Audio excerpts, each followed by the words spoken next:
Pakistan commission برائے انسانی حقوق نے تشویش ظاہر کی ہے کہ ملک میں پرامن اجتماع کی آزادی سلب کی جا رہی ہے اور سندھ حکومت سے رواداری مارچ کے کارکنوں پر ہونے والے پولیس تشدد کی فوری تحقیقات کا مطالبہ کیا ہے۔ 14 اکتوبر کو لاہور میں پریس کانفرنس کرتے ہوئے HRCP کے چیئرپرسن اسد بٹ نے کہا کہ پرامن مظاہرین جن میں دانشور، صحافی، ماہرین تعلیم اور خواتین شامل تھی پر بہیمانہ تشدد کیا گیا۔ انہوں نے پرامن مظاہرین کے خلاف پولیس کارروائی کی آزادانہ انکوائری کا مطالبہ بھی کیا۔ میں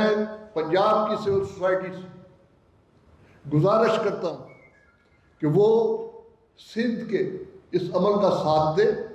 وہ بھی یہاں پر ان کی حمایت میں آواز بلند کرے، یہاں پر اسی طرح کا طریقہ کار اپنایا جائے، لوگ سڑکوں پہ آئیں آگے پرامن طریقے سے، ہم یہ نہیں کہتے کہ تشدد کیا جائے، پرامن طریقے سے سڑکوں پہ آئیں، تبھی یہ بات بنے گی۔ خالی سندھ میں کر کے یہ مسئلہ حل نہیں ہوگا، یہ پنجاب کی سول سوسائٹی پہ بہت بڑی ذمہ داری عائد ہوتی ہے۔ سب سے بڑا صوبہ ہے پاکستان کا، اور یہاں پر بہت بڑے بڑے دانشور اور عظیم لوگ پیدا ہوئے ہیں، اور یہاں پر بہت زیادہ ضرورت ہے کہ یہاں کی سول سوسائٹی جو ہے وہ بھی یہاں پلان کرے، وہ بھی یہاں اکٹھا کرے لوگوں کو۔ جوائنٹ ایکشن کمیٹی ہے اور دوسری آرگنائزیشن ہے، خواتین کے ویف ہے، سارے مل کے HRCP کے ساتھ، HRCP کا آفس کراچی میں بھی، حیدرآباد، اور یہاں بھی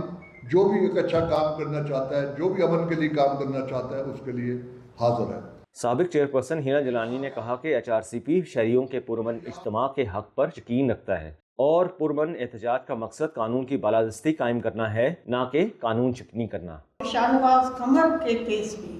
جو کچھ ہوا ہے اس کی ایک انڈیپینڈنٹ انکوائری چاہیے ہمیں، اور انڈیپینڈنٹ انکوائری کا یہ مطلب ہے کہ آپ دودھ کی رکھوالی پہ بلے نہ بٹھائیں۔ ہمیں انڈیپینڈنٹ کا مطلب یہ ہے کہ out of that institution from where they ہارم ایمینیٹڈ، جہاں سے یہ غلطی ہوئی اس سے باہر یہ انکوائری ہو، یعنی پولیس کو مٹی پاؤ کا جو کام ہے وہ کرنے ہمیں بھی پتہ ہے کہ یہ کام کس طریقے سے ہوتا ہے۔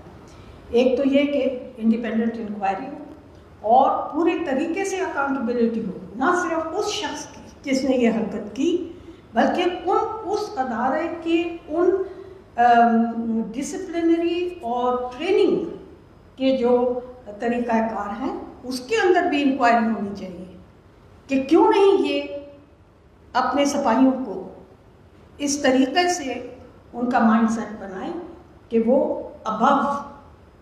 ایکسٹریمزم ہوں، وہ ابو پریجوڈس ہوں، اور ہر شخص کے لیے ان کے ذہن میں کوئی نسلی اور دوسری قسم کی تعصبات نہ ہوں۔ سینئر صحافی حسین نقی نے کہا کہ TLP جیسے قانون توڑنے والی جماعتوں کی حوصلہ افزائی کی جا رہی ہے۔ پاکستان میں امن قائم کرنا، پاکستان میں قانون کی حکمرانی قائم کرنا، اور یہاں کی جو اقلیتیں ہیں ان کے تئیں اپنا پروٹیکشن کا فرض ادا کرنا، یہ میں سمجھتا ہوں کہ اس وقت کی سب سے اہم ضروریات ہیں، اور سول سوسائٹی اس کام کو کرے گی بھی اور آگے بھی بڑھائے گی۔ HRCP کی کونسل ممبر سلیمہ ہاشمی کا کہنا تھا کہ وقت آ گیا ہے جو لوگ امن چاہتے ہیں ان کے ساتھ کھڑے ہوں۔ تمام لوگ، ہماری پوری عوام اپنے سے بھی اب سوال کرنا ہے، امن کون چاہتا ہے، انتشار کون چاہتا ہے۔ یہ مجھے اس لیے خاص طور پہ خیال آیا کہ کئی دہائیوں پہلے فیض احمد فیض نے لکھنے والوں سے یہ سوال کیا تھا کہ دانشوروں تم کس کے ساتھ ہو، اور یہ وقت آ گیا ہے کہ ہم طے کریں کہ ہم کس کے ساتھ، ہم کیا چاہتے ہیں، ہماری بھلائی امن میں ہے یا انتشار میں۔ HRCP کے مطابق ریاست گزشتہ کئی برسوں سے آئین میں دیے گئے پرامن اجتماع کے حق کی مسلسل خلاف ورزی کر رہی ہے۔ وفاقی اور صوبائی حکومتوں کو سمجھنا ہوگا کہ وہ اس حق کے محافظ ہیں اور اس حیثیت سے پرامن اجتماع کی آزادی کی حفاظت اور فروغ کی وہ قانوناً پابند ہیں۔ ریحان پراچا، voicepk.net۔